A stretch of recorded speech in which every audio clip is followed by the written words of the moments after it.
Bonjour, je veux vous parler aujourd'hui d'un article qui vient de paraître et qui concerne les effets du tabac sur le cerveau.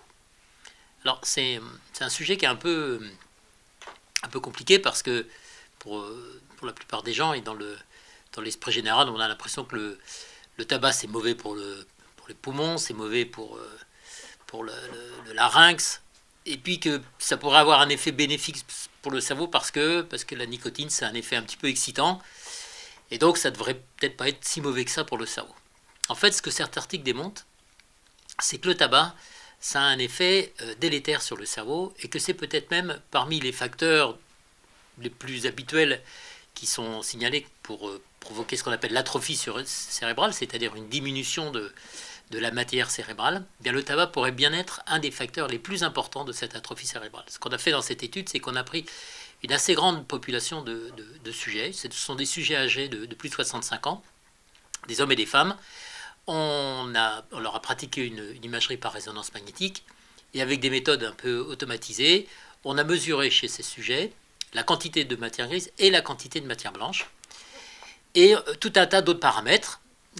paramètres biologiques, facteurs de risque, cardiovasculaires. Et on s'est aperçu que le tabac, et notamment la consommation de tabac,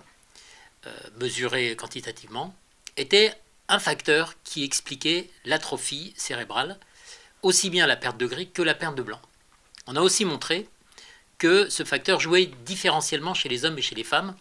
avec peut-être un petit biais dans l'étude, dans la mesure où chez les gens de plus de 65 ans, les hommes, à l'époque dont on parle, fumaient beaucoup plus que les femmes, ce qui n'est peut-être pas le cas aujourd'hui, mais la situation est peut-être plus grave aujourd'hui, puisque en termes de consommation, les femmes, les jeunes femmes notamment, consomment maintenant autant de tabac que les hommes. Donc le message très important qu'il faut retenir, c'est que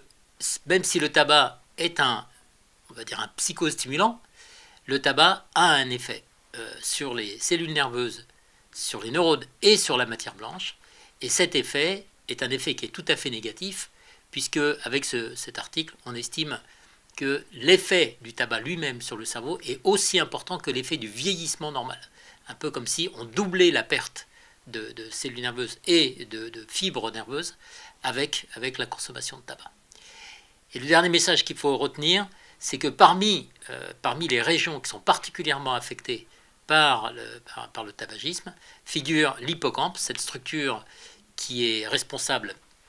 donc d'une partie d'encodage de la mémoire, et c'est cette structure aussi qui est particulièrement vulnérable à l'âge. Et donc dans ce processus de consommation de tabac, on va toucher une des régions qui est une des